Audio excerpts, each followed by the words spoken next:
Hola,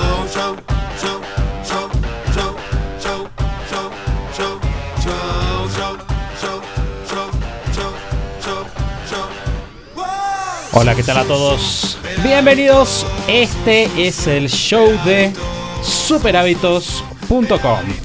Y decime, ¿qué te viene a la cabeza si te menciono el concepto los nuevos ricos? Seguro que si leíste el libro La semana laboral de 4 horas de Tim Ferriss, sabes exactamente a qué me refiero. Y si no, en este episodio vas a descubrirlo. Este es el segundo episodio de nuestra serie especial en la que vamos a ir explorando este emblemático libro, resumiendo las ideas más importantes y dándote nuestra opinión y perspectiva. Hoy nos toca analizar el primer capítulo llamado Definiciones, que casualmente son 4 capítulos dentro de uno. Es un capítulo importantísimo para entender toda la filosofía detrás de este libro, pero tiene sus vueltas en cuanto a su interpretación. Aquí te contamos la nuestra. Este es el show de Super Hábitos, un podcast en el que cada semana compartimos las herramientas, hábitos y estrategias que hacen que iniciar un negocio sea simple para que puedas vivir de lo que te gusta, disfrutar más a tu familia, diseñar una vida genial y tener un impacto positivo en la vida de otras personas. Mi nombre es Santiago Salom, voy a ser su anfitrión y quiero darles la bienvenida al episodio número 369. Como les dije recién, este es el segundo episodio de nuestra serie de la semana laboral de 4 horas. Si todavía no leíste el libro, esta serie es ideal para vos. Y si lo leíste, ya vas a ver cómo lo interpretamos y aplicamos. Cada uno de nosotros 3 ya leyó el libro alguna vez, algunos más de una vez. Y nos sentamos a charlar y descubrimos cosas nuevas. Sabemos que en tu caso no va a ser diferente. Persona que ya lo leyó, perdón. Hoy para cubrir este tema, para estar acompañando, porque dije nosotros, Mati y Lu. Bienvenidos, Lu. Hola Santi, ¿cómo estás? Ah, te engañé, Mati, te estás mirando. Bienvenida, Mati. Gracias, Santi, por la bienvenida y listo para conversar el tema de hoy, que es bastante interesante. Noté que te hice trastabillar con mi finta, como dicen. Exacto, pasé, como diríamos en Argentina, como colectivo lleno. Sería como un bus lleno, un medio de transporte que no tiene espacio para otro pasajero, entonces pasa de largo. De cómo se ha creado una cultura alrededor de la insuficiencia de colectivos. Claro, ¿no? Insuficiencia de transporte público. Todos nos relacionamos con el hecho de que no haya suficientes colectivos, entonces pasan llenos. Antes de empezar, entonces, quiero recordarles también que si están en el camino emprendedor y buscan herramientas para crear su negocio, pueden descargar más de 25 guías gratis en superhábitos.com/kit. Entonces, como dijimos hoy, vamos a estar hablando del capítulo que se llama Definición. Vamos a ver las definiciones base que sustentan toda la teoría, algunas distinciones importantes para el libro. Pero bueno, si les parece, chicos, ¿podemos empezar? Sí, vamos. Bueno, estamos listos. Concepto número 1, que es súper importante de este capítulo, es la definición de un nuevo rico. ¿Y qué es un nuevo rico respecto de un viejo rico, supongo? La historia o el capítulo empieza con Tim Ferriss contando que está en un avión charlando con un magnate que viene de apostar muchísimo dinero y que habla de cómo pasó su vida ganando dinero para comprar cosas que no necesitaba y no quería. Y ahí empieza, partiendo de esta visión tradicional del rico, negativa claramente, a relatarnos qué son los nuevos ricos puntualmente. Sí, que es súper interesante un comentario que me surgió mientras leía los 4 subcapítulos que vamos a cubrir hoy, que son todos parte de esta de definición. Es que todos los capítulos empiezan con una historia que en general es divertida e interesante, pero que en realidad si uno se lo saltara, como que no te afectaría demasiado, porque de hecho muchas veces las historias están como estiradas para como intentar de probar un punto, o se van ahí en el camino. Y acá algo que para mí es interesante es que cuando llega a hablar de nuevos ricos, no los compara con viejos ricos, sino que el nombre que le pone a los que están del otro lado, al otro bando, es los aplazadores, ¿no? Que podrían ser los postergadores también. Aplazadores es la traducción que se puso en el libro en español. Creo que postergadores funcionaría igual de bien. Y usa, un poco para empezar, esta frase que dijo Santi, que en realidad es una frase de la película El Club de la Pelea. No sé si empezó ahí o no, pero es esto de nos pasamos la vida trabajando para comprar cosas que no necesitamos y caerle bien a personas que no nos caen bien a nosotros. Una cosa así, ¿no? Y hace eso y automáticamente pasa aquí. Acá creo que es de hecho, me dio gracia en un momento en la versión del Kindle del teléfono. Uno puede alejar. Y me pasa en todos los capítulos que tengo el comienzo con muy, muy pocas marcas de información y de repente llega el concepto central del capítulo y ahí hay mucho marcado. pasa toda esta historia y llega al concepto central, que es la comparación entre aplazadores y nuevos ricos. Y de hecho nunca da una sola definición de nuevos ricos, sino que lo que hace es, en estas dos primeras partes, que es el primer capítulo que se llama Advertencias y Comparaciones, y el segundo que es Reglas que cambian las reglas, es como dar una serie de principios filosóficos que para él diferencian a los nuevos ricos de vuelta a los aplazadores, que vienen a ser más bien una diferencia filosófica respecto de cómo gestionar tu vida en relación al trabajo, me parece. Sí, que conecta mucho con esto que él decía de el retiro. O sea, no esperes al retiro para ser feliz, sino empezá a meter estos micro retiros en el medio, disfrutar la vida en el momento. Claro, sí. Sí, que desde el vamos a mí lo volví a leer y me pareció como, no sé si violento, pero me pareció un poco exagerada como la oposición, que entiendo que es necesaria para transmitir una idea con fuerza, ¿no? Tenés que construir como este personaje del nuevo rico, que es lo que el lector quiere, lo que desea y lo que estás transmitiendo con el libro, y tenés que construir como su opuesto, con mucha fuerza. Pero sí pensé, quizá hay un montón de personas que pueden desear cambios en sus vidas y esta oposición tan tajante es bastante fuerte, bastante excluyente y violenta a la hora de construir como si la realidad fuese un polo o el otro, que es algo que Tim Ferriss hace mucho, ¿no? Como esto de polarizar las ideas constantemente.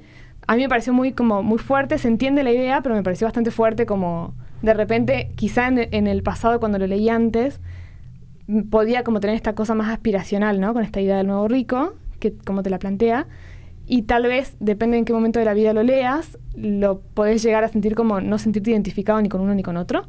Ahora vamos a ver un poco más las reglas y estos principios que explica, pero sí lo sentí como bastante tajante y extremo, y quizá difícil para muchas personas sentirse identificados con uno o con otros. Sí. A partir de eso, gracias, director. A partir de eso, Tim Ferriss empieza a tomar estas definiciones que dice Mati, ¿no? Empieza a decir, bueno, no de vuelta, no de una definición, porque dice, básicamente, dice, los nuevos ricos literalmente se pueden separar de los demás basados en sus objetivos, los cuales reflejan distintas prioridades y filosofías de vida, y a partir de ahí empieza a poner unas comparaciones. Por ejemplo, dice, los aplazadores, ¿qué quieren? ¿Aplazadores o...? Postergadores, los postergadores, bueno, los postergadores dicen trabajar para uno mismo, los nuevos ricos hacer que los otros trabajen para vos. Dos aplazadores dicen trabajar cuando vos tenés ganas, que es algo que suena bastante bien y hemos escuchado muchas veces en libros también motivacionales, ¿no? Como podés elegir cuando vos trabajas. Versus los nuevos ricos, que es evitar el trabajo por el trabajo en sí mismo. Los aplazadores, retirarse joven, temprano o joven. Versus los nuevos ricos, que piensan vamos a distribuir periodos de recuperamiento y aventuras, es decir, no espero hasta el final, sino voy metiendo un poquito ahí al medio. Claro, que es interesante esto de, por ejemplo, los periodos de descanso, de recuperación, como decía Santi, y los mini retiros.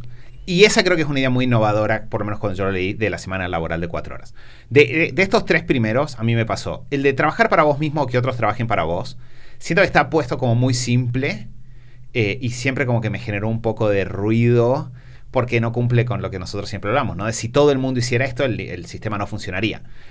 Pero creo que la lógica que está detrás y empieza con esta idea es muy parecido a Kiyosaki, si se quiere, es atacar la idea del autoempleo, ¿no? Como que el objetivo final, en el caso de los nuevos ricos, no es simplemente el autoempleo de no tengo un jefe, sino que es el tengo la libertad de generar ingresos incluso si no estoy trabajando o incluso si me tomo un poco de tiempo. Que es contradictorio con la historia del comienzo del capítulo también. Porque yo dudo que Mark, el personaje de esta historia, que era dueño de, como dice, todas las gasolineras del sur de California, sea una persona que no tenga gente trabajando para él.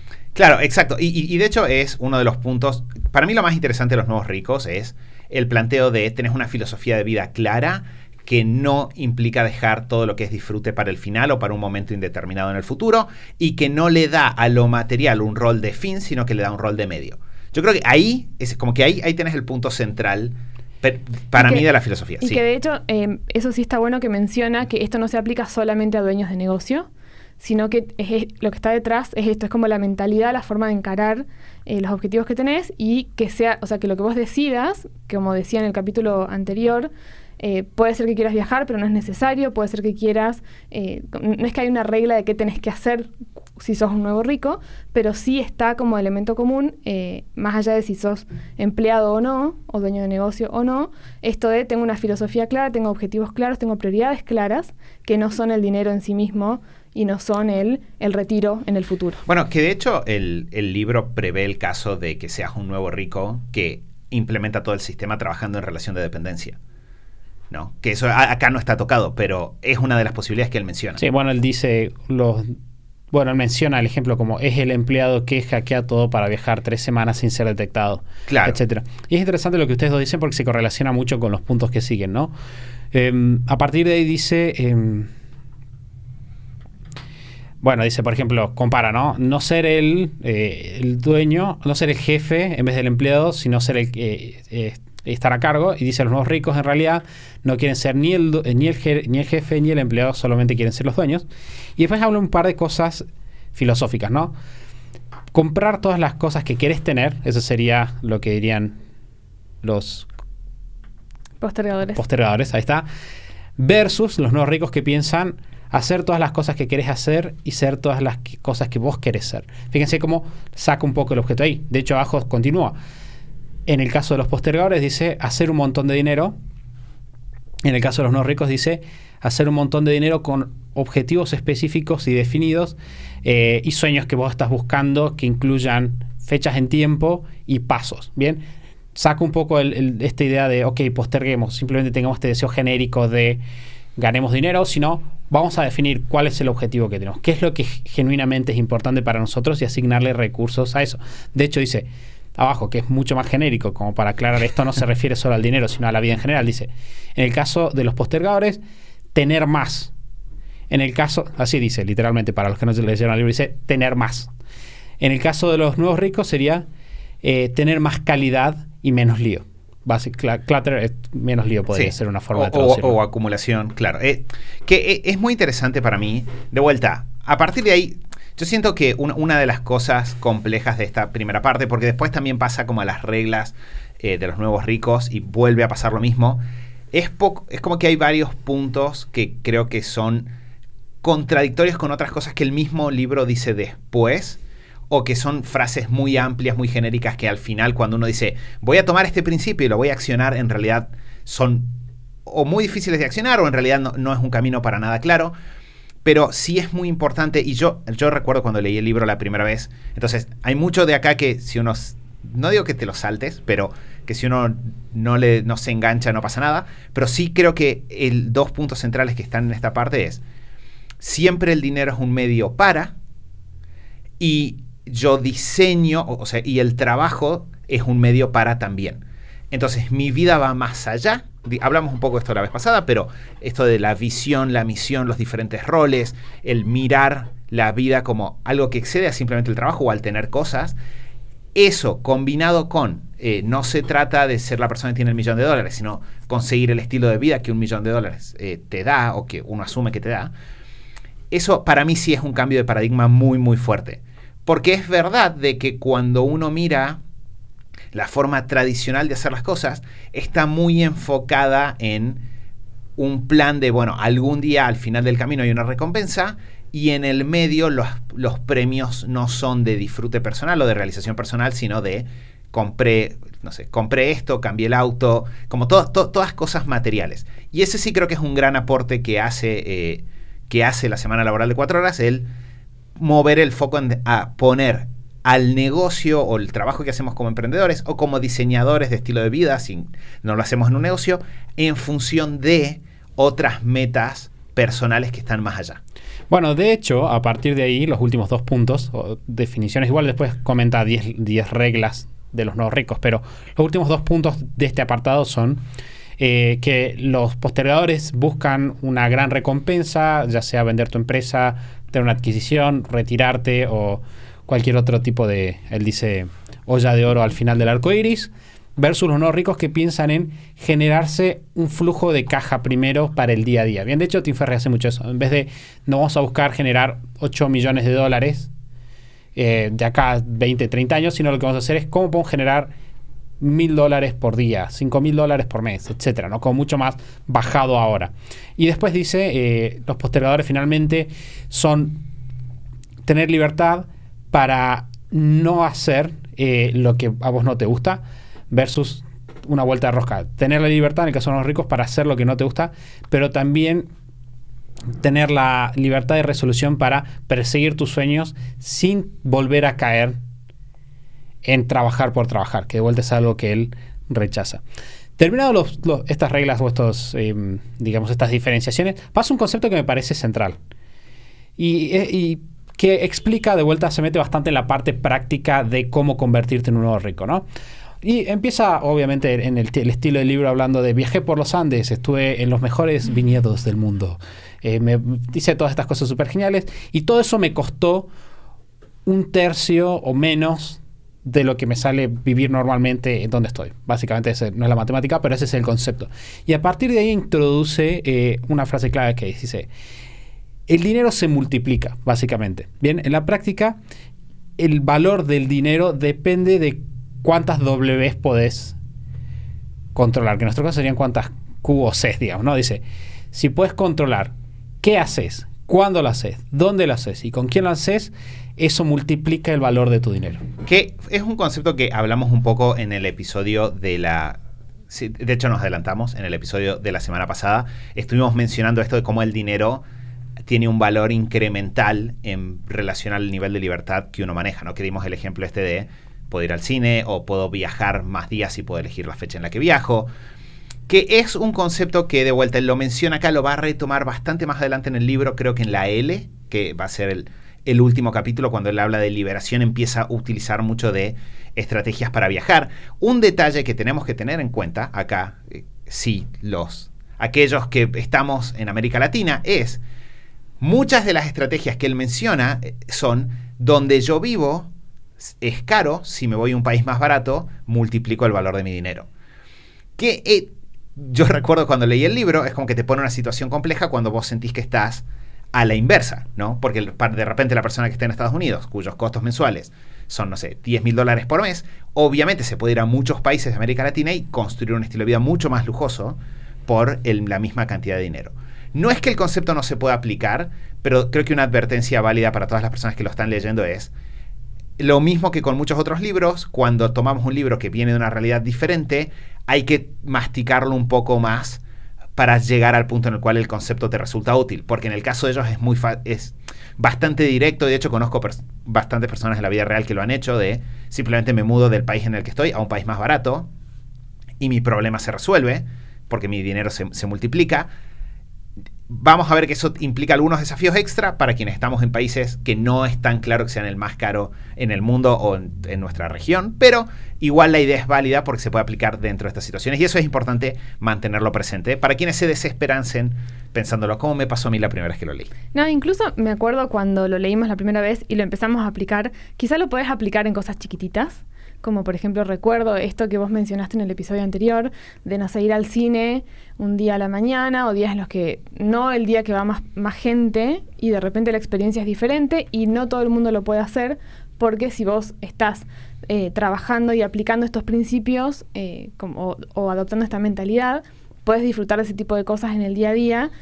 Va a ser personal qué es lo que quieres hacer, pero incluso el tema viajes, un montón de veces hemos viajado un poco a contracorriente, ¿no? De las fechas más comerciales, de las fechas en las que hay mucho turismo, y podés aplicarlo. Es cierto que quizá para todas estas cosas fantabulosas que Tim Ferriss le encanta pintar y explicar, va a ser más difícil si estás en Latinoamérica, pero si, como para decir, extraigo algo útil y práctico de esta parte, si lo aplicás como hábito cotidiano y empezás a ver, bueno, en cosas cotidianas, ¿cómo puedo dar vuelta a la situación? Si hay muchas cositas chiquitas en el día a día que te pueden cambiar cómo disfrutás del día a día ahora mismo, aplicando esta mirada. Sí, que creo que hay una forma diferente de verlo también, a la que mencionamos recién, en la cual, estando quizás en Latinoamérica, 100% puedes aplicar estas ideas.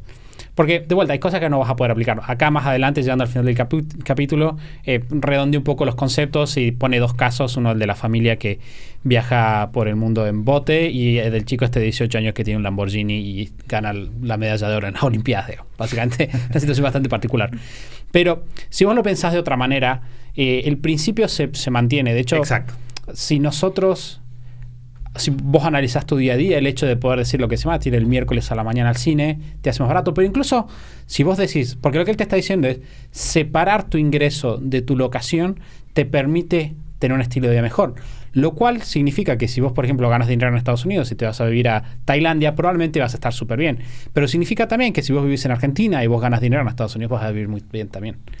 Bien. O que moviéndote dentro de Argentina, probablemente, por ejemplo, no sé, si ganas dinero en Buenos Aires y de repente te mudas a un lugar en el interior, puedas también lograr lo mismo. Claro, no, pero está pasando cada vez más. Cada vez hay más historias de gente que nosotros conocemos que, por ejemplo, trabajan en startups y de repente nosotros tenemos la suerte de tener un negocio que vende que no hemos beneficiado plenamente de esto. Tenemos un negocio que vende online hace muchos años, entonces nosotros tenemos ingresos internacionales hace muchos años, pero ahora se está haciendo más común gente que trabaja en startups de Australia, de Europa, dentro de Argentina, y esa separación sí te da un beneficio. Pero de vuelta, yo creo que es un principio universal, que estamos todos de acuerdo, de que si nosotros logramos controlar cuando trabajamos, qué hacemos, cómo lo hacemos y con quién, vamos a ser más felices. Desde podemos vivir muy barato en Tailandia, llegando a puedo frenar todo lo que estoy haciendo y disfrutar de un momento con mis hijos. Bien, que eso es lo mismo, por más de que Tim Ferriss no nos va a dar ese ejemplo, porque no es lo que él hace, básicamente. A partir de ahí, pasa al siguiente capítulo de Tim Ferriss, que se llama es buenísimo. Reglas que cambian las reglas, todo lo popular está mal. Y ahí pone una frase que está buenísima, que dice, no te puedo dar una regla para ser rico, una fórmula para ser exitoso, pero te puedo dar una fórmula para fracasar. Y es agradarles o hacer cosas que agraden a todos. Y empieza hablando de su historia como campeón nacional de kickboxing en China. ¿Bien? Sí. Que es algo que ya hemos mencionado en el capítulo anterior. Nos dijimos, bueno, súper loco, este hombre hace de todo. Es James Bond, básicamente. La historia detrás del campeonato en China la cuenta acá, y es que él descubre de que los pesajes para el torneo eran el día anterior y que había una regla en la cual si te tiraban de la plataforma 3 veces en un mismo round, vos perdías automáticamente el campeonato. Entonces, en ese momento en China no había llegado la tecnología, digamos, tecnología es una tecnología de cortar peso, que es algo que se hace en el Greco, se hace en MMA, se hace en el boxeo. Es decir, como yo tengo que llegar a un peso para cierta fecha, me deshidrato, toda una serie de técnicas científicas para bajar de peso y automáticamente subir 5, 10 kilos, capaz que más, en un lapso de 24 horas. Entonces, básicamente lo que Tim Ferriss hizo es bajar mucho de peso, subir 20 kilos y entró a competir básicamente en empujar gente fuera del ring, 15 kilos menor o 10 kilos menor que él. Y entonces, él plantea que esto no es inmoral, sino que es simplemente pensar, entender las reglas y fijarse dónde está el agujero para negociar con la realidad, como charlamos en el episodio anterior. Una cosa que me parece súper interesante de esto es a mí me pasó, y recuerdo con mucha claridad la primera vez que leí esta historia, que me sentí decepcionado y maravillado al mismo tiempo. Sí, esas son las dos emociones. Y por eso decíamos en el primer capítulo que hay mucho que Tim Ferriss dice que en realidad uno completa cosas. Porque es verdad, él dice, yo fui campeón de esto. Es verdad. Error mío, si se quiere, por autocompletar de que fuiste campeón porque eras muy bueno en eso y que habías logrado desarrollar esa habilidad. Entonces, es interesante porque no necesariamente tu opinión, si una persona te dice, yo encontré un hueco en las reglas, y entonces como encontré un hueco en las reglas, empujé gente afuera del round durante un día completo y me convertí en campeón sin saber realmente pelear en este deporte, tu opinión no sería la misma de la persona, no te generaría la misma fascinación. Y por eso creo que para mí había un alto nivel de decepción, pero el punto que él quiere probar es, muchas veces las personas dicen que quieren algo, por ejemplo, dicen que quieren ganar el campeonato, pero en realidad están obsesionadas con los medios y se traban en una forma que se supone que hay que seguir para hacer las cosas, cuando en realidad hay un camino más fácil. Y acá entra un poco, creo, lo que hablamos en el episodio de los estoicos, de los objetivos y de entender realmente qué estás buscando. Si yo me propongo, yo quiero ser una persona excelente en este deporte, bueno, entonces ganar el campeonato va a ser algo accesorio o no, y puede ser que haya alguien que sea mejor que yo en este deporte y no pasa nada. Si yo me propongo ganar el campeonato, quizás no necesito ser el mejor en el deporte para ganar el campeonato. Entonces, a mí siempre me hizo mucho ruido esta historia, siempre me generó un poco como de molestia, me atrevería a decir, pero creo que el mensaje de fondo es muy válido y es, siempre tenés que frenar a aclarar qué querés y genuinamente preguntarte si lo que vos estás asumiendo como cierto respecto de cómo se logra eso es realmente cierto, o si estás cayendo en prácticas comunes y no evaluando otras alternativas que te permitirían lograrlo de forma más fácil. Que es una excelente pregunta. Creo Sí. que es una pregunta que todos deberíamos hacernos constantemente. Estoy no haciendo algo porque pienso que no se puede, que es algo que, de vuelta, es el manifiesto del hack, ¿no? El Exacto. manifiesto del hack es, Sí. ok, todos hacen algo porque piensan que es la única manera de hacerlo, pero yo analizo cómo funciona el sistema y encuentro una manera en la cual yo puedo hacer las cosas de manera más simple. Por ejemplo, nosotros hablamos en el episodio de hábitos sobre esta idea de, ok, quizás vos pensás que tenés que pasar mucho tiempo con gente que es conocida, pero quizás simplemente si no pasas tiempo con esas personas, tenés más tiempo libre para hacer lo que a vos te gusta. El principio es el mismo, no es que hay un reglamento escrito, pero lo que estás haciendo es preguntarte respecto de cómo funcionan las cosas para encontrar un camino más corto. Que ahí sí hay algo que... La verdad es que pensaba, sería bueno reescribir los títulos de los capítulos, porque este capítulo empieza con todo lo que es comúnmente aceptado está mal. Y en realidad hace marcha atrás a los 5 pasos y dice, bueno, no, en realidad no se trata de que todo lo que se hace comúnmente esté mal, se trata de cuestionarlo y si hay una forma más eficiente, adoptarla. Entonces, creo que es como para tomar esta primera parte del capítulo, es un gran mensaje transmitido de una forma de a ratos confusa y un poco controversial, pero el mensaje es súper importante. Siempre tenemos que cuestionarnos si no hay otra forma de hacer las cosas y mantenernos abiertos a nueva información que obtengamos que nos permitiría avanzar de una forma más eficiente. A partir de ahí, de hecho, el segundo apartado se llama desafiar el status quo versus ser estúpido y habla de no porque sea diferente está bueno. Exacto. Que es básicamente lo que dice Mati de tirarse atrás.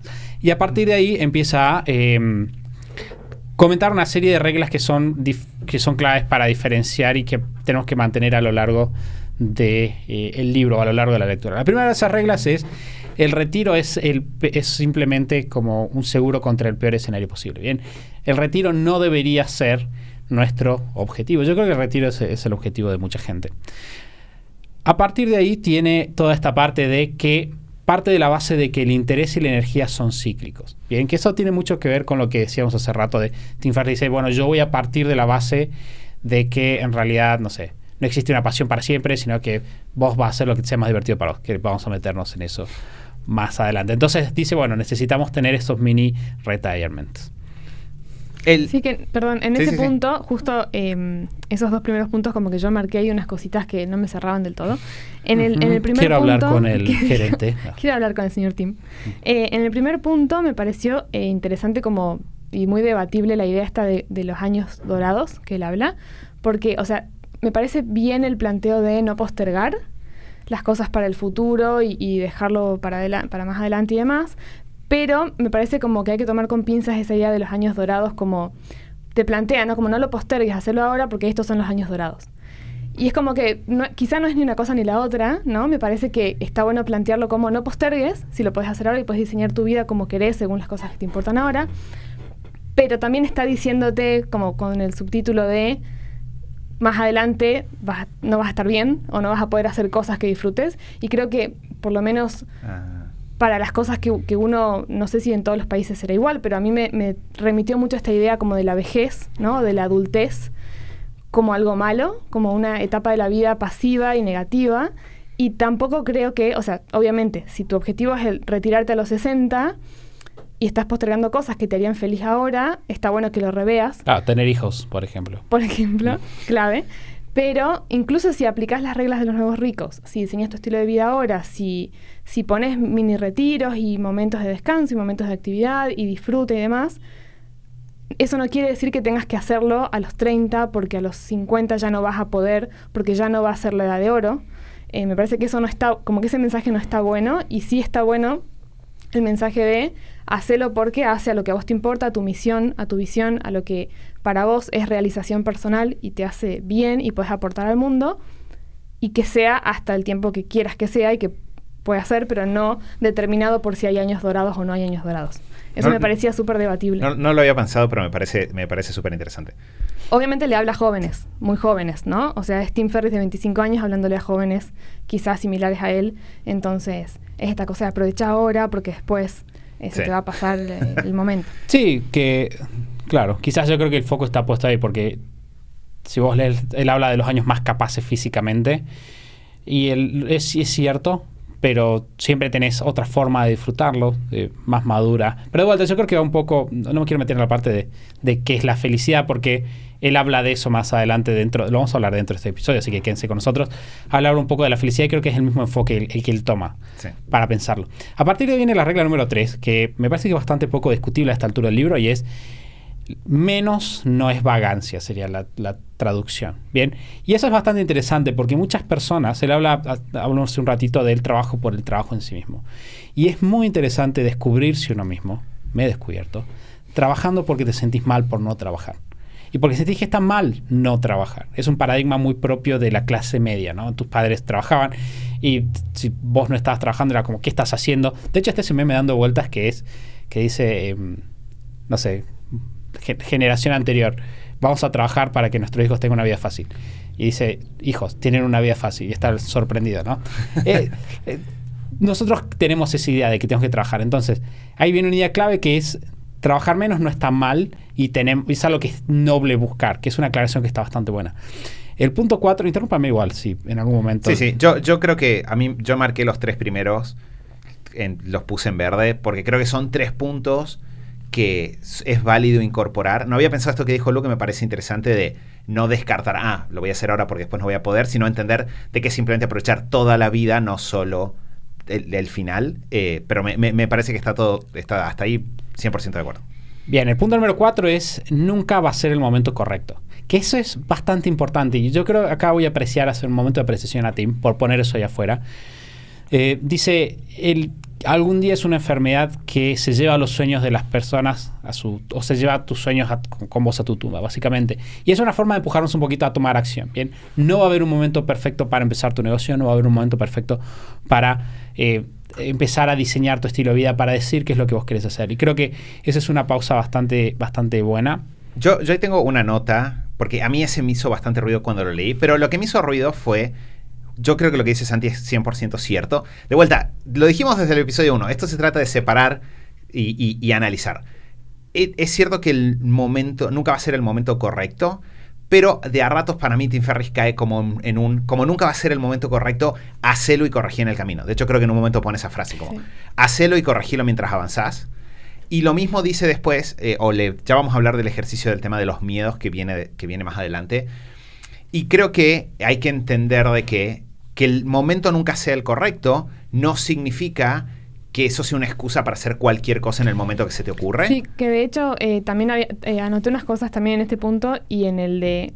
Pensé que iba a salir más, que nos iba a salir más a flor de piel, como la nota super hábitos a Tim Ferriss, porque en este punto sí pensé que la idea de fondo está bien y creo que la idea de fondo correcta es la que dijo Santi, tal cual, pero que... Como dijimos en el primer episodio de la serie, hay que tener mucho cuidado y me puse como en los zapatos de la persona que lo lee y que se deja llevar quizá por cómo lo dice Tim Ferriss. Y creo que hay que tener mucho cuidado en esta parte en cuanto a que no implique que dejes de decidir, de tomar el control de tus objetivos y de tu vida y de planificar, por ejemplo, ¿no? Que no van en contra. O sea, no esperar el momento ideal, perfecto, no está en contra de decidir, planificar y plantearte qué querés. Y objetivos. Y en lo de los mini retiros también me pasaba algo parecido, volviendo un poquito hacia atrás. Como que cómo está explicado y dicho, creo que te puede llevar también a la confusión de repente justificar falta de hábitos o falta de disciplina. Entonces está bueno tener cuidado con eso porque no son cosas opuestas. Sí, porque es una idea que es poderosa, pero en manos de una persona irresponsable puede ser un problema, ¿no? Claro. De hecho, la historia con la cual empieza este punto es él hablando con su mamá y preguntándoles sobre cuándo decidieron ellos tenerlo a él como hijo y la madre dice, mira, la verdad es que nos dimos cuenta de que era lo que nosotros queríamos y nunca iba a ser el momento perfecto. Que de hecho es muy cierto. Sí. No, nunca es un momento perfecto para tener un hijo y de hecho muchos padres terminan moviendo demasiado adelante en el tiempo tener un hijo porque son demasiado precavidos. Entonces, en las manos de alguien demasiado precavido, muy precavido, este es un gran consejo. En la mano de una persona irresponsable, probablemente es bastante peligroso. Y sigue con el punto 5, que es exactamente lo que vos decías. De hecho, Mati me dijo, porque nosotros tratamos de no charlar tanto del libro antes de grabar para que sea más divertido. Mati me había dicho que había un punto que le hacía ruido y yo pensé que era justamente este punto. También. También. Dice, pedí perdón, no permiso. Que es una frase, no sé si es incluso de la cultura popular a esta altura, pero es pedí perdón, no pedí permiso. Y habla un poquito de primero hace y después resolvelo y las cosas van a estar bien. Sí, que de vuelta, ahí Yo creo que acá lo que pasa en esta sección del libro es, dice una serie de cosas que va a retomar más adelante todas, y creo que esa es una fuente de tranquilidad. Ahora estamos pasándolas rápido, así que no se preocupen, va a llegar el momento para cada una. Como decíamos, del punto 4 en realidad se lo trabaja cuando se habla de los miedos. Hay toda una parte de mini retiros más adelante. Hay toda una parte de cómo gestionar el tema de las interrupciones de otras personas. O sea, todo esto se desarrolla a lo largo del libro. Está como tratando de dar un marco amplio. El problema es que muchas personas no lo leen en profundidad o se quedan con la idea superficial. Y el tema de hacer las cosas y después pedir perdón en lugar de pedir permiso antes de hacer las cosas, tiene que ver con cuando nosotros nos cerramos porque nos dejamos presionar por personas que no deberían estarnos presionando, presiones sociales, cosas que sentimos que nos van a juzgar. Y tiene razón, y de hecho yo se lo he aconsejado a muchas personas, a veces necesitas un tiempo de trabajar vos en las cosas y hacer vos las cosas, y recién al final avisar o a que cuando se den cuenta y te digan, no me dijiste, decir perdón. Pero no es un principio para tomarlo, diríamos, simple a la chacota, en términos de cualquier cosa hacela y pedir perdón, no permiso, porque en realidad requiere un análisis de reversibilidad de los daños. Entonces requiere hacer este análisis de realmente tengo que prestarle atención a esto o no, y con eso tomar la decisión. Entonces, de vuelta, no está mal, creo que lo vamos a decir 100 veces, creo que ese es pero hay que tomarlo con asterisco. Ese es el consejo para leer Tim Ferriss. No está mal, pero no lo tomes literal al 100%. Bueno, pero era lo que dijo Mati, ¿no? ¿Por qué te da miedo recomendarlo? Porque te estás poniendo un arma bastante poderosa en las manos de una persona que puede aprovecharla o no. Claro.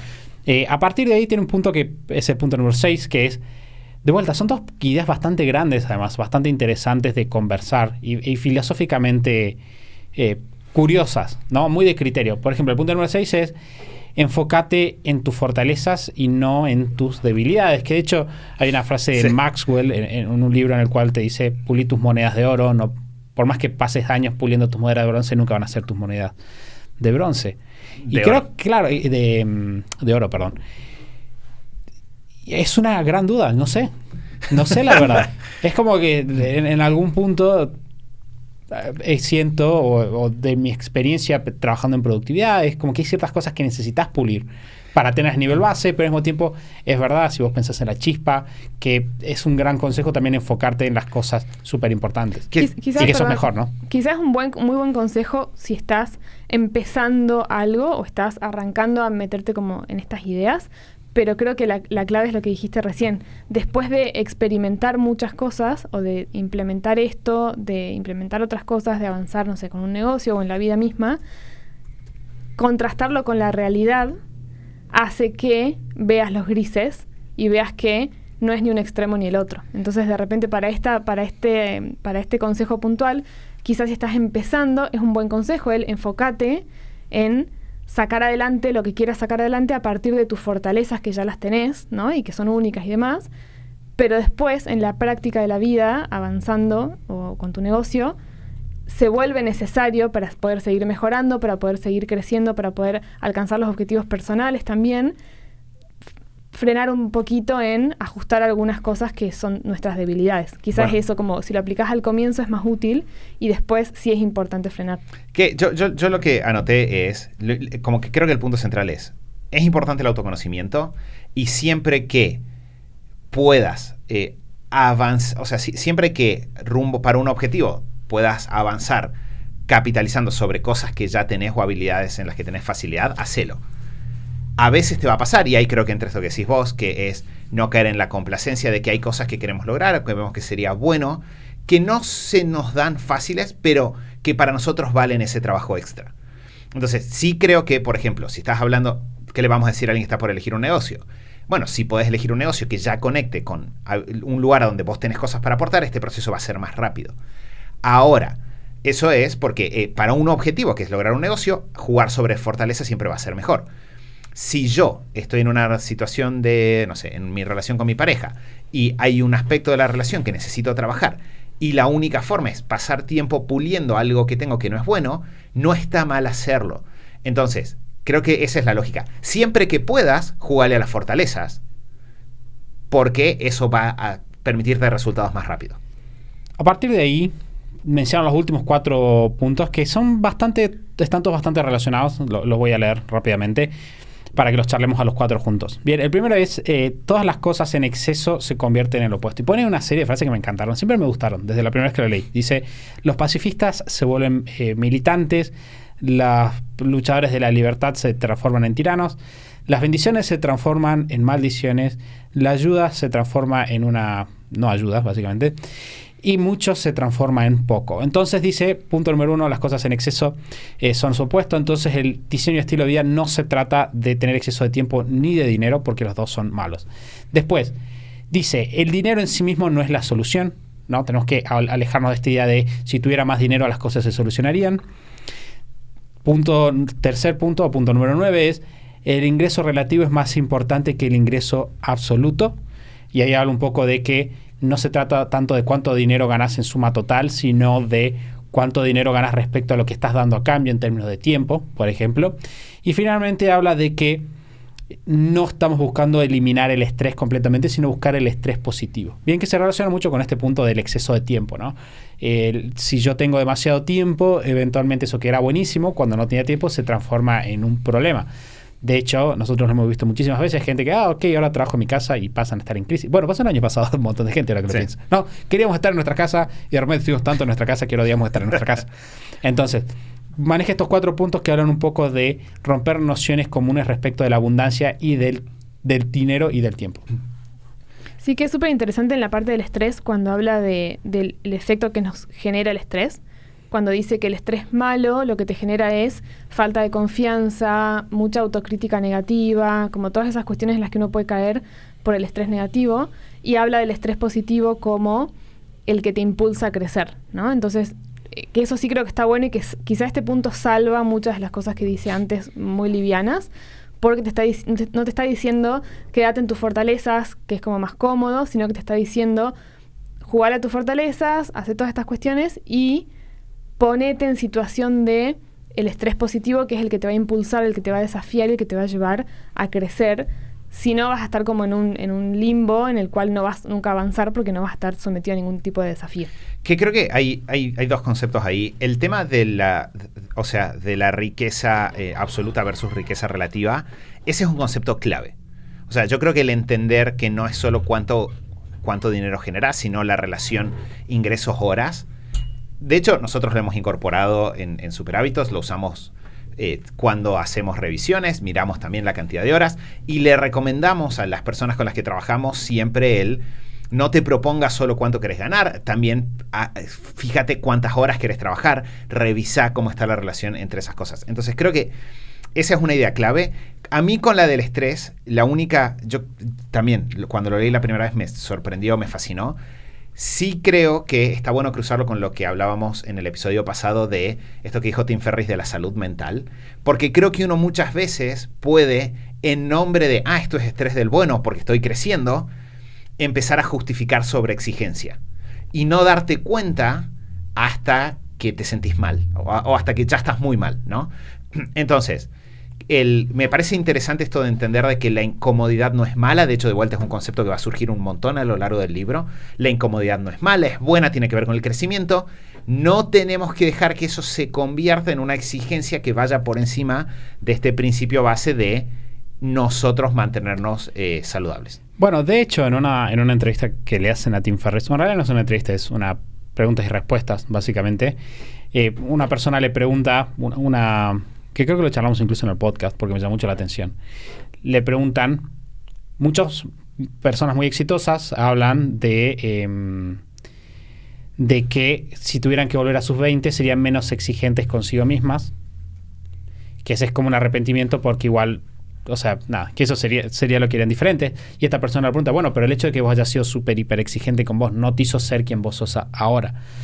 Y lo interesante de eso son dos partes. La primera es que él plantea de que no hace falta, ¿no? Y él, de hecho, Tim Ferriss... ¿Que no hace falta exigirte? Claro, no hace falta súper exigirte. O sea, en términos de sí súper exigirte, pero no tenés que estar obsesionado, ¿no? De hecho, él cuando responde a la pregunta habla mucho de, por ejemplo, yo lo que haría si estuviera en ese caso sería meditar y tratar de estar más presente en el día a día. Pero la meditación es algo que llegó mucho más adelante en la vida de Tim Ferriss, por lo cual probablemente él sí piensa que en esa época en la que él escribió este libro, él se estaba sobreexigiendo. Por más de que él lo haga parecer como súper cool ahora cuando está escribiendo su libro para venderlo, ¿no? Pero eso creo que es clave. Sí. A partir de ahí pasamos a... Hay una serie de preguntas y actividades, no nos vamos a meter en eso, pero están buenísimos, sí. Háganselo. La verdad es que las preguntas que ponen muchas veces te permiten cuestionarte cosas bastante divertidas. A partir de ahí pasa a atacar, y este es un capítulo muy, muy cercano a nuestro corazón, porque lo hemos usado mucho a lo largo del tiempo, la parálisis. Bien, de vuelta, hace rato nos dijo no era un momento perfecto. A partir de este capítulo él habla un poco de encontrar el momento perfecto. Empieza la historia hablando de una persona que hace muy buenos relatos, ¿no? Porque es genial la escritura. Básicamente es una persona que está haciendo a la Delta no sé si es a la Delta. A la Delta en Río de Janeiro, un norteamericano que deja su trabajo para poner su escuela de surf en Florianópolis, que es no tan lejos de acá. O sea, en realidad sí es relativamente lejos de acá, pero comparado con Estados Unidos, no. O sea, es un lugar que generalmente se conoce. Y a partir de ahí él habla de cómo no existe ese momento perfecto para dar el salto, sino que tenemos que simplemente hacerlo, pero que la clave para poder darlo responsablemente es empezar por definir nuestros miedos. Y ahí a partir de ahí hace un ejercicio que también es de su charla de TED, en el cual nos permite trabajar sobre eso. Es un ejercicio que nosotros hemos usado y modificado a lo largo del tiempo. Sí, que una de las cosas que me parece que es interesante, de vuelta, todo el relato que comienza es genial, uno lo súper disfruta, no te suma, como que la carne de cada uno de los episodios está un poco más adelante, y en este ejercicio yo lo que siento es que es un buen ejercicio que en el libro pierde un poco de utilidad o de la utilidad que hemos descubierto nosotros a lo largo del tiempo, porque siento que Tim Ferriss como que intenciona mucho en precondicionarte en cómo pensarlo, hacia el lugar de, en realidad, tu miedo probablemente no está justificado. Pero es un ejercicio que si lo hacemos sin ese precondicionamiento, en realidad es muy bueno para detectar buenos miedos y malos miedos. Que no es algo que en el capítulo esté muy detallado, pero en realidad nosotros tenemos 3 posibles escenarios. Tenemos un escenario, o bueno, si quieren 2 grandes posibles escenarios. Yo siento miedo, estoy paralizado, ese miedo no tiene sentido y por lo tanto yo debería ignorarlo y accionar. O estoy paralizado, ese miedo tiene sentido y por lo tanto yo debería prestarle atención. Que de hecho hicimos el episodio 364 hace poco hablando del tema del miedo que estuvimos con Santi y hablamos un poco de, bueno, tenés que saber gestionar los 2 escenarios. El libro va mucho para el lado de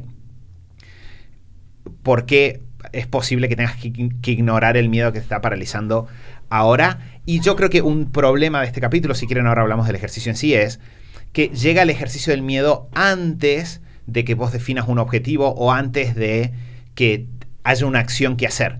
Entonces como que uno llega sin tener bien claro en qué miedo estoy pensando, más que un miedo genérico a cambiar, porque no hay un ejercicio previo, no es que te dice, vamos a poner tu nuevo negocio, seguramente sentís miedo, ahora entre el ejercicio, sino que antes de darte ninguna acción, empieza con el ejercicio de los miedos. Sí, Santi. Sí, que eso me parece que va muy de la mano también de que él plantea, literalmente, dice, yo parto de la base de que a vos no te gusta lo que estás haciendo en tu día a día. Entonces, está muy teledirigido, que de hecho yo creo que es inteligente de parte de él, sí, a la hora de armar su libro, decir, ok, yo supongo esto, yo supongo esto, yo supongo esto, y estas son las reglas con las cuales voy a validar los ejercicios que hago de ahí en adelante. Sí, yo creo que sí. De vuelta, hay que entenderlo para uno no caer en hacer el ejercicio de vuelta, condicionado, o si estás en una situación diferente, tomarlo de la misma manera, porque hay situaciones distintas que ameritan acciones diferentes. Y ahí lo que creo es, no sé si quieren que directamente dejemos la referencia al episodio 364 o si quieren que hablemos un poco de cómo reacomodar el ejercicio. Yo creo que podemos dejar la referencia. Bueno. La clave para ahí de la idea del ejercicio es que definir que tenemos que salir de la emocionalidad, que es lo que hablamos en el episodio 364. Cuando tenemos miedo, tenemos un miedo a la indefinición, a una cosa grande que está allá afuera, que es lo que plantea Tim Ferriss, ¿no? Como, ¿qué pasa si fracaso? Y de repente te dice, no, vamos a hacer esta serie de ejercicios con los cuales vamos a definir exactamente, de hecho tiene esta frase literal, definir el miedo es igual a conquistar tus miedos. Vamos a hacer una serie de ejercicios para darle forma a ese miedo y lograr superarlo. De hecho, tiene una frase de Séneca que está buenísima, que dice, sepárate un tiempo... ¿dónde está la frase? Porque me sé medio de memoria. Pero está, sepárate una cierta cantidad de días durante las cuales viví con lo menos que puedas. Y decirte a vos mismo, este era lo que yo le tenía miedo. Es un gran... De hecho, tuve una charla muy interesante sobre eso hace poco con un emprendedor, pero el ejercicio me parece que va por ahí.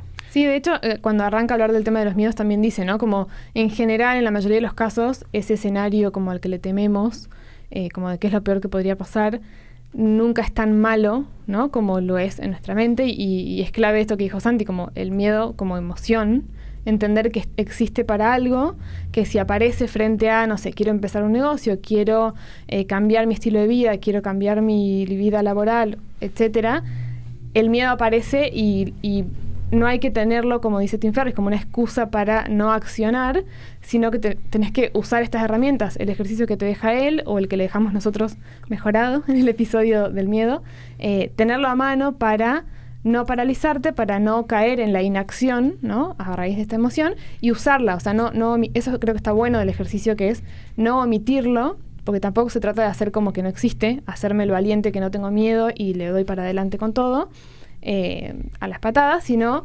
frenar, hacer el ejercicio, tomar, entender por qué surge esa emoción y ver para dónde salir, pero tomando el control y entendiendo de qué se trata esta emoción. Sí, y creo que ahí entran varios temas que son centrales. Uno es detectar qué es lo que te preocupa. Con eso ves qué tan probable es que no, qué medidas, que esto lo hablamos un poco en el episodio también, esto de qué medidas preventivas puedes tomar. Pero creo que uno de los puntos centrales que está acá, y si quieren, creo para mí no lo quería dejar de pasar por alto, es que le hace el foco en no solo tenemos que ver el miedo que nos genera la acción, sino también tenemos que ver el costo de la inacción. Que es, no sé si recuerdan, hace 1000 episodios hablamos del tema de la visión y la antivisión, ¿no? Como visión en términos de, bueno, si me esfuerzo puedo lograr todo esto, pero la antivisión también de si no cambio a dónde voy a estar de acá a un tiempo. Y es un ejercicio que lo va a retomar varias veces. De hecho, a lo largo del libro, el entender que ya estás en una trayectoria y que no cambiar la trayectoria también tiene un costo. Entonces, de vuelta, este creo que es uno de los ejercicios centrales del libro, o uno de los aportes centrales del libro. Está bueno tomárselo con calma, hacer el ejercicio de a poco y sobre todo guardarse el ejercicio en el bolsillo para retomarlo a lo largo de nuestra vida, en los momentos en los cuales sentimos, bueno, estoy medio paralizado con este tema, ¿qué puede ser que me esté pasando? Y ahí agarrar eso. Bueno, a partir de ahí pasamos al capítulo número 4 del capítulo número 1, supongo. al capítulo 4 del paso número 1, que es definición, que dice, resetear el sistema, ser irrazonable e inequívoco. Ahí está, perdón, tengo la frase en inglés y me confundo cacho. Y ahí empieza con una frase que es súper recontrabastardada, pero que es genial, de Alicia en el País de las Maravillas, que dice, ¿te gustaría...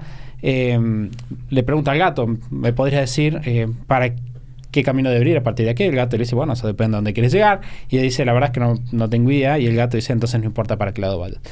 Excelente frase. Yo creo que es una frase que yo personalmente he caído en el pecado de usarla. Cada vez que querés hablarle a alguien acerca de necesitas empezar por definir a dónde querés llegar. Y a partir de ahí hace un ejercicio que llegó mucho a nuestro corazón por una historia personal que tenemos. Y cuenta cómo en una de sus clases dentro de Princeton, él les propone una apuesta a sus alumnos. Básicamente les dice, mira, si ustedes logran que 3 personas inalcanzables, o sea, estoy hablando de un súper famoso, les responda 3 preguntas, yo les regalo a ustedes un viaje a lo largo de todo el mundo. Y lo que termina pasando es que nadie lo hace. Lo divertido de este ejercicio, que no es de esta historia, que no es tan central al libro como todas las historias del comienzo de los capítulos, es que nosotros hicimos lo mismo. Sí, hicimos porque lo que él dice en el libro es que como las pautas eran, al que me traiga la mejor respuesta, gana. Si las personas traían cualquier respuesta, en realidad automáticamente cualquiera de los alumnos que hubiese traído una respuesta cualquiera hubiese ganado, simplemente porque nadie más le había mandado nada, ¿no? Entonces lo que él dice, de vuelta, esto se conecta mucho con la historia del campeonato de los chinos. Muchas veces el no ver las reglas, no entenderlas, hace que pensemos que es solo un camino, que ese camino es el más difícil, asumimos que va a ser así, que no lo podemos hacer, nos damos de baja en el proceso, incluso antes de empezar. Para poner a prueba esto, nosotros cuando fue en 2017, en marzo estuvimos en un evento en Buenos Aires, que era DNX, que era una conferencia de nómades digitales, y yo probé cerrar mi charla en ese evento con un desafío, inspirado en esta historia. Y el desafío era, a lo largo de la charla habíamos compartido 5 hábitos, y la pauta era, si tomás estos 5 hábitos y durante un año controlás su cumplimiento en una planilla de control de hábitos, como la que está en el kit gratuito, y al final de ese año me mandás el resultado, te invitamos a Salta, te pagamos un viaje a Salta, te invitamos a que estés unos días con nosotros, unas empanadas y a grabar con nosotros en el podcast. El tema, y el ejercicio era muy, muy, muy sencillo, porque de vuelta no requería ni que tengas un logro, ni que hagas nada loco, era simplemente, de hecho, se aplicaba un poco esto de, si me mandás una planilla completada y simplemente me la envías, esto se acaba. Solamente tenías que agendarte eso. Y era una conferencia de 500 personas, 1000 personas, no me acuerdo cuánta gente había un montón de personas, y al final de todo ese año solo una persona me mandó un mail. Solo una. Y había, de vuelta, ese día en la charla había un montón de personas, todos, qué bueno, que sí, ya en un año nos vemos, que esto, que aquello. Pero al final de un año solo una persona nos había mandado el mail. De hecho, esa persona vino, que es Leo. Leo vino a Salta, estuvo con nosotros. De hecho, después, con el vínculo que se generó, Leo después también se sumó al equipo, trabajamos juntos. Y fue todo a partir de este desafío que cuando yo lo hice, yo tenía miedo, y recuerdan la reunión entre nosotros 3, pero yo tenía miedo de que muchas personas nos manden y de repente tener que estar pagando un montón de pasajes para que las personas vengan a Salta. Y al final, efectivamente, nadie activó con esta consigna porque las personas se cerraron a la idea. Digamos que tener poca fe en las personas fue la apuesta correcta en este caso. Claro. A partir de ahí, Tim Ferriss empieza a hablar de... Porque este es un concepto bastante interesante, que de hecho es debatible. Me interesa saber qué opinan ustedes. Él lo que plantea es que es más probable hacer lo que todos piensan que es imposible de hacer que lo que todos piensan que es posible hacer. ¿Por qué? Porque, por un lado, como más personas están compitiendo por lo que es posible, por ejemplo, conseguir un trabajo, hay menos gente compitiendo por lo otro. Es un poco un océanos azules, océanos rojos. Océanos rojos, pero de es la raro. Vida, ¿no? Es raro porque... porque la abundancia no es la misma en todas las oportunidades. Bien. Es decir, no hay la misma cantidad de trabajos que de negocios de 10 millones de dólares. Lo cual no invalida el punto, pero es mi duda. Es como algo que me dejó pensando. Y la segunda clave que sí es interesante es que, según Tim Ferriss, mientras más ambiciosa es el objetivo, más probable es que tengamos la energía para enfrentar los desafíos que cualquier objetivo va a tener. Y eso es cierto. Que también habla en este punto de algo que me parece súper interesante y que algunas veces lo hemos mencionado, pero no está mal recalcarlo de vuelta, y es esto de que si uno tiene miedo o siente inseguridades o se subestima frente a un desafío que parece inalcanzable o poco realista de lograr, muchas otras personas también se sienten así. Y eso está bueno tenerlo en cuenta porque lo que él dice es como que no hay que sobreestimar esa competición, digamos, como algo imposible, pero tampoco tenemos que subestimarnos a nosotros mismos. Entonces quizá en este ejemplo, lo que hizo él con sus alumnos, de repente te plantean un desafío que suena inalcanzable, que suena imposible, y no sos la única persona que va a estar pensando, no, yo no puedo. Va a haber muchísimas, quizá 500 personas en un auditorio pensando, yo no puedo sostener esto un año, por ejemplo, y de repente si solo una persona dice, bueno, lo voy a hacer, y da un pasito más, es quizá la única persona de 500 que sí lo logra porque hizo ese ejercicio de como de quizá como balancearlo. Claro, me imagino como el objetivo inalcanzable acá arriba, uno se tira abajo, y si bajas un poquito el objetivo y subís un poquito la autoconfianza, llegas a un punto en el cual podés lograrlo, como un área en la cual podés lograr cosas. Claro, yo creo que es una buena idea pensemos en lo que nos pasa a nosotros. Tenemos uno de nuestros programas que es M3P, donde trabajamos con dueños de negocios que tienen negocios avanzados, y uno de los temas que trabajamos ahí es posicionamiento. Y sistemáticamente nos pasa con esas personas de que logran posicionarse como líderes de su industria, quizás ser la persona en su país que más caro cobran por lo que están haciendo. Y la verdad es que muy seguido nos pasa de que en cuanto ellos empiezan a trabajar posicionamiento, lo logran simplemente porque se abrieron a la posibilidad de quizás puedo ser el número 1 en esto, y empiezan a analizar, a permitirse recorrer ese camino, versus el pensar, bueno, esto no se puede o va a ser imposible para mí, y entrar a competir por precio. Entonces, creo que de vuelta con esto lo que se aplica es un buen principio, no porque haya algo que muchas personas lo quieran hacer, va a ser difícil, ni porque haya algo que pocas personas lo quieran, pocas personas piensen que sea posible, va a ser fácil. Por decir, yo digo ganar el Oscar, por ejemplo, está bien, quizás pocas personas piensan en ganar el Oscar, pero eso no lo va a hacer fácil automáticamente, ¿sí? Entonces, el principio dicho así, muy liviano, es dudoso de interpretar, pero en la práctica sí creo que lo que está es, siempre que haya algo que para vos sería bueno lograr, permitite chequear realmente si es tan difícil o no, porque es muy probable de que haya muchas personas que no se están permitiendo pensar en hacer eso y por eso no lo lograron. Y eso ya te cambia bastante la perspectiva, porque muchas veces, por ejemplo, ¿qué hacen los negocios?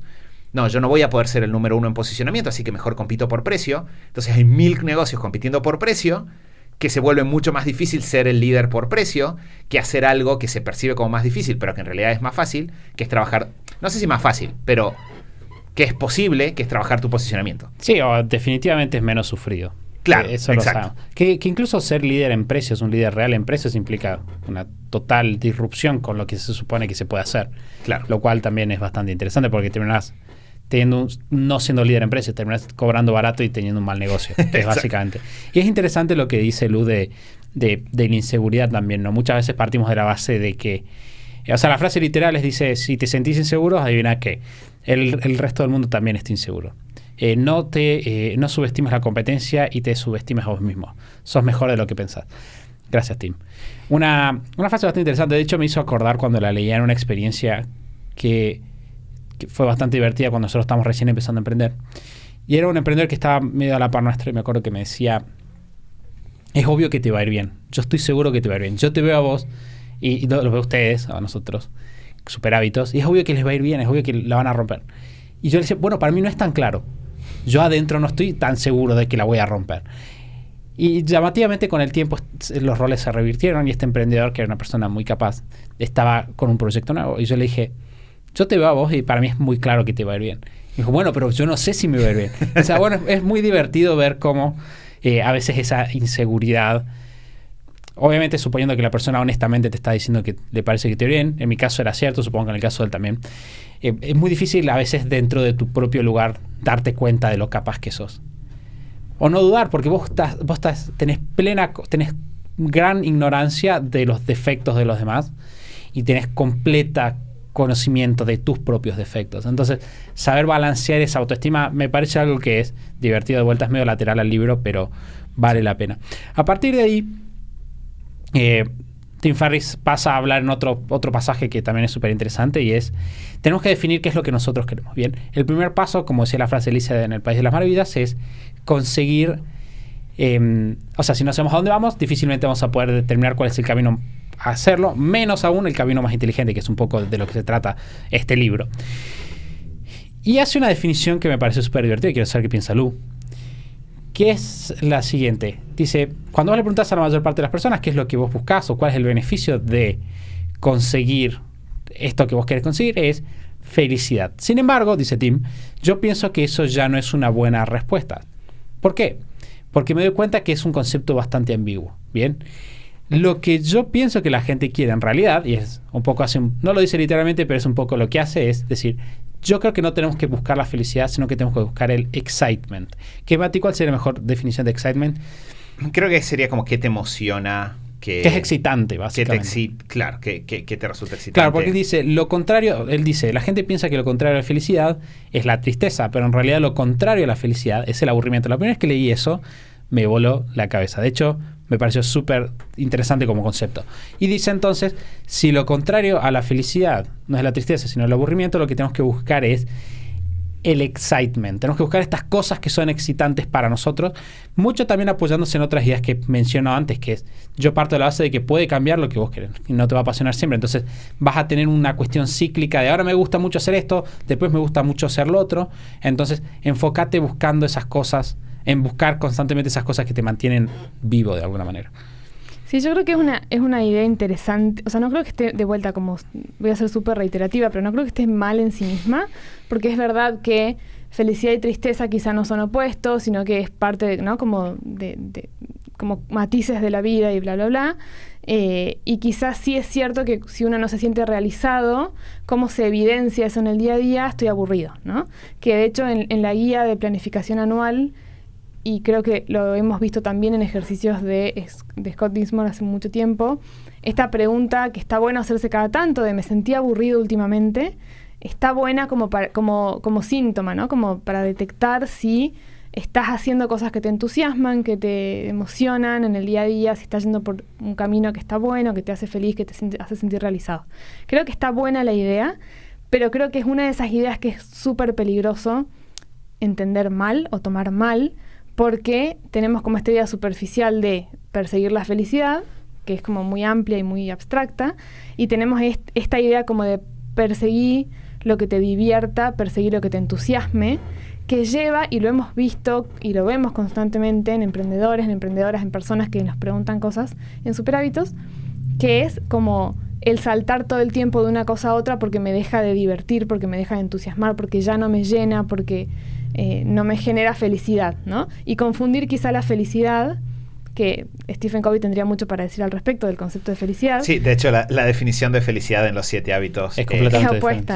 Es casi lo opuesto. Claro, y en este caso por ahí podés caer negativamente en confundir la felicidad como puro disfrute, o como disfrute hoy, o como diversión hoy, y no felicidad como algo más profundo, que Stephen Covey te diría, no literalmente, pero te diría como el hacer cosas que tienen sentido cuando mirás en el largo plazo, ¿no? Claro. Como el ser capaz de dejar ir cosas hoy en pos de algo más grande, en pos de algo de largo plazo. Bueno, de hecho creo que esa es literalmente la definición que es la de felicidad, dejar cosas hoy para conseguir cosas. ¿Cómo es, Mati? Sí. La Lula dijo mejor que yo recién. No, Lu lo dijo perfecto. Es que felicidad es, digamos, la capacidad de sacrificar algo que querés hoy en pos de algo más grande que querés en el futuro. O sea, que es interesante porque, y acá esto es lo que quiero decir, el otro día le decía, ¿sabes qué me encantaría? Leer una semana laboral de 4 horas escrita por Tim Ferriss a la edad que Stephen Covey escribió Los 7 hábitos. Me encantaría, okay. Como que me gustaría por el tema de la maduración de los conceptos, porque hemos hablado de que Tim Ferriss cambió un montón de cosas a lo largo del tiempo, y nosotros sabemos que Los 7 hábitos se escribieron recién después de... O sea, Tim Ferriss escribió esto después de su experiencia personal y pensando en 2 amigos. Stephen Covey escribe Los 7 hábitos después de 20, 30 años de enseñar el tema, y él en otra etapa de la vida. Pero lo que quiero decir es lo siguiente, que en realidad no son opuestos. Porque Stephen Covey, antes de escribir Los 7 hábitos, no estuvo toda su vida trabajando en una oficina.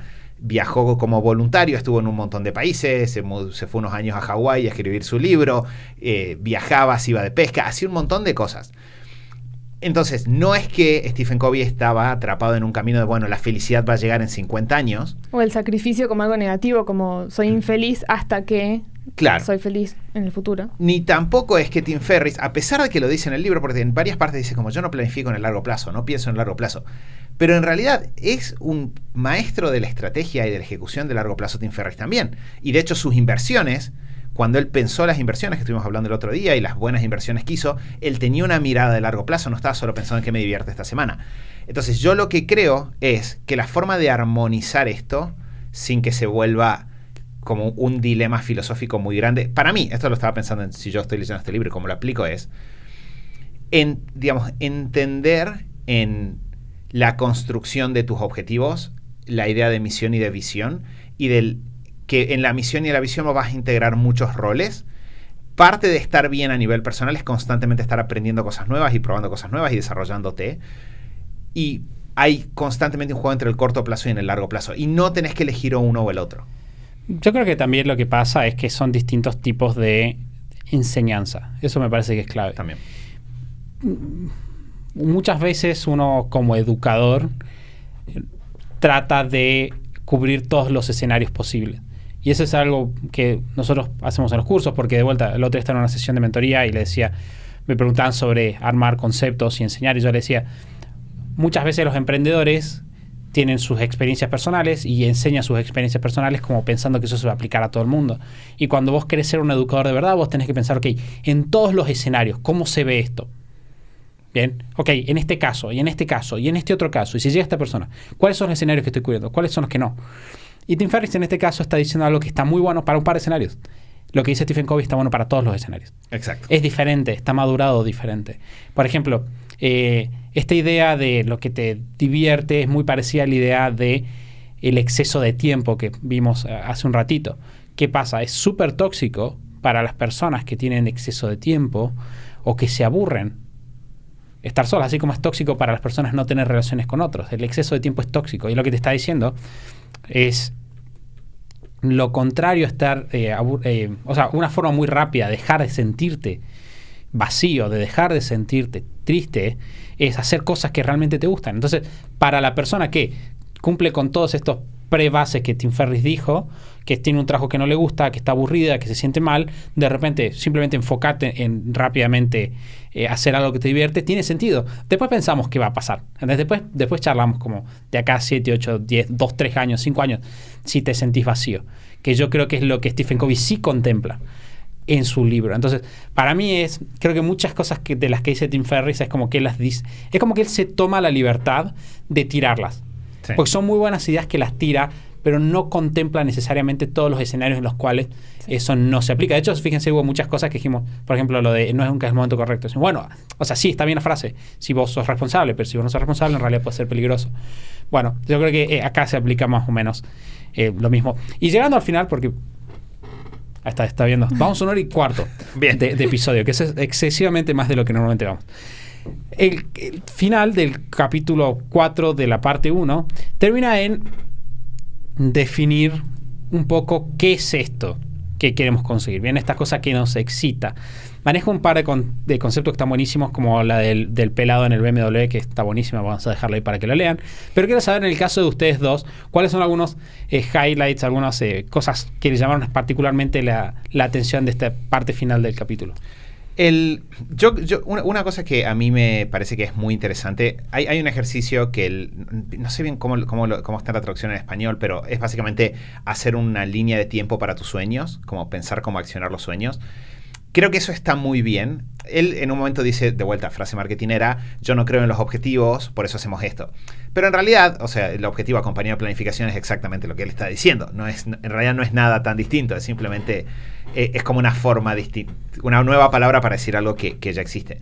Dentro de ese ejercicio, que de vuelta es como que es muy rápido, está hecho para hacerlo rápido. De hecho, no te propone ejercicios de largo plazo, sino simplemente pensa 15 cosas que te diviertan de ahora a 6 meses.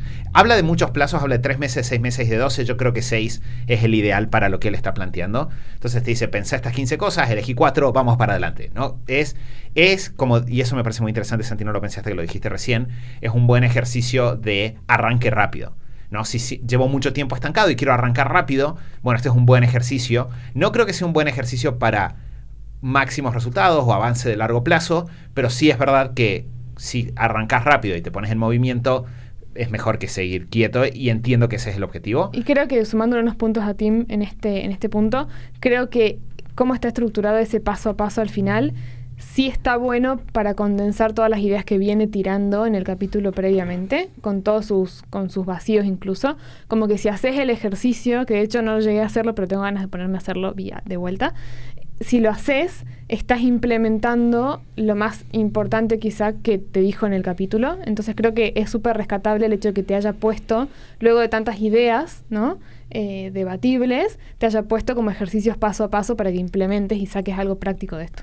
Que yo, o sea, como para sumar dos cositas, una que me parece genial de este ejercicio es que no se enfoca solo en tener, sino que suma esto de ser y hacer. Y también el pasaje que hace después dentro del ejercicio en cualquier cosa que vos te propongas hacer, tiene que implicar hacer algo hoy para hacer eso. Entonces, creo que esa parte, la lógica esa, creo que es fundamental. Por hecho, cuando uno después en la misión personal de uno pone quiero ser amable, bueno, pero es ¿qué vas a hacer para eso? Creo que eso está genial. Una duda que tengo, igual voy a dejarlo abierto a mi conclusión. Lo cerramos cuando terminemos con el libro. Pero algo que a mí me pasa es como que él te pone mucho en este ejercicio la vara. A mí me pasó la primera vez que lo hice, la vara en pensar lo que quieras. Pensá lo que se te ocurra que quieras en el universo en los próximos 6 meses, escríbelo acá, vamos a hacer que suceda. Ese es un poco el speech. En mi experiencia, porque después te quiere decir no te preocupes por el dinero, y pone una frase que es: he ayudado a algunos de mis estudiantes a generar más de $10,000 por mes en menos de 3 meses. Esa frase para mí es una frase bastante... Primero que suena como que es el mejor caso posible, con lo cual no me estás hablando del promedio de las personas o el promedio de los resultados. Estás hablándome de tus estudiantes, que ya sabemos que es un grupo muy particular de personas en Estados Unidos, con lo cual tengo que trasladar esto a mí, con lo cual los montos son más bajos. A efectos prácticos, lo que me ha pasado siempre que hago este ejercicio es que el monto que me da, si sigo las consignas al pie de la letra y hago todas las cuentas que dice, el monto que me da siempre tiende a ser exorbitante y no realizable. En mí, de vuelta, voy a tratar de atravesar. Pero son más de $10,000. Eso lo sabemos. Son más de $10,000 y es como que yo siento que ahí se incumple lo que él dice antes, que es que tener un objetivo muy loco hace que te sientas más motivado. A mí casi siempre me pasó de que después de hacer este ejercicio, mi primera emoción era esto no va a pasar. Bueno, que de hecho está estudiado que si no puedes conectar lo que estás haciendo ahora con un resultado que para vos tenga sentido, en realidad no te motiva. Así que técnicamente, Tim, estás equivocado acá. Pero, ¿era lo que ibas a decir? ¿O vos querés decir algo más? Iba a decir eso. Yo diría que cuando hagan este ejercicio, a partir de lo que dice Mati, sí está bueno como relajar un poco esta pauta inicial de pensar infinito, pensar en grande, infinito, no hay límites, sino como... Si te pones un horizonte temporal de 6 meses, pensá un poco más allá de lo que estás pensando ahora, pero siendo a 6 meses te va a anclar un poco para no frustrarte después y que el ejercicio funcione un poco mejor. Bueno, creo que igual, hemos llegado al final del episodio de hoy. Sí. Eso que dijiste antes de la instrumentalidad de los objetivos es central. Yo creo que es un punto que sí está mal de la semana laboral de 4 horas, y lo hemos visto papers. El proponerte cosas demasiado gigantes en el momento en el cual vos no sentís que realmente se puedan, hace que esos objetivos sean completamente inútiles. De vuelta, vamos a ver y vamos a seguir con el resto del libro y me voy a comprometer, pero creo que eso que dijo Santi es súper importante. Bueno, quiero decir igual a favor de Tim Ferriss, eso pensaba recién mientras charlábamos, y es... Si tomamos algunos libros súper famosos como Atomic Habits o The Power of Habits o Work the System, hay un montón de libros que son grandes libros que tienen una muy buena idea, o tienen como esa muy buena idea. Y lo que tiene la semana laboral de 4 horas es que tiene muchas muy buenas ideas. Con todas las malas ideas que tiene, es tan denso, pero literalmente, soy una persona que lee más que promedio. Y me pasa sistemáticamente que hay libros que digo, este libro es muy bueno y tiene 2 ideas. Que yo digo, ok, dos ideas en términos de un concepto, un ejercicio, un cambio de paradigma. Tim Ferriss tiene, en lo que vamos de los primeros... del prefacio y el primer capítulo, ya tenés el ejercicio de los miedos, tenés la idea de los nuevos ricos, tenés todos estos cambios de paradigmas respecto del tiempo, del dinero, el concepto del qué, quién, cómo. Eso es lo que lo hace un gran libro. Por eso no deja de ser un gran libro a pesar de todos los otros errores que nosotros veamos. Que los 7 hábitos también lo tienen. 7 hábitos vos tenés gran cantidad de conceptos, una cantidad increíble de conceptos concentrados en un solo libro. Bueno, hemos llegado al final de este episodio, chicos. ¿Alguna palabra final? No, creo que está bueno. A medida que vayan escuchando los episodios y leyendo el libro, cuéntenos qué piensan. De vuelta, es un gran libro que en la discusión uno lo absorbe correctamente. Así que dudas, preguntas, lo que sea, nos pueden ir contando. Y también opiniones, así nosotros aprendemos también. Bueno, muchas gracias a todos por habernos acompañado. Gracias, Lu, también por volver. No sé si viste, Lu, porque nosotros grabamos obviamente por adelantado, y el club de fans de Lu se hizo súper presente en el episodio que volvió. Leí estos días los comentarios y decía, sí, Lu es la mejor. O sea, bueno, ok, ya lo sabía, pero siempre que lo leo es como... Okay. Gracias por subirme la autoestima, club de fans. Club de fans de Lu. Bueno, como siempre les decimos, si están pensando en emprender y les gustaría tener material gratuito, tenemos más de 25 guías gratuitas en superhábitos.com/kit para que descarten después de utilizarlas. No las descarten, descárguenlas primero. No, descártenlas después de utilizarlas, eso es lo que iba a decir. Para que se descarguen esas guías tenemos desde cómo organizar tu semana, pasando por cómo encontrar una idea de negocio, a llegar a escribir tu misión personal, 100% recomendadas, superhábitos.com/KI T, todo junto. Y nos vamos a estar escuchando la semana que viene para la tercera parte de esta serie de la semana laboral de 4 horas, que hay un capítulo que es mucho más largo que este. Estoy pensando que lo vamos a tener que dividir en 2 probablemente. Nos vamos a estar escuchando entonces. Chau, chau.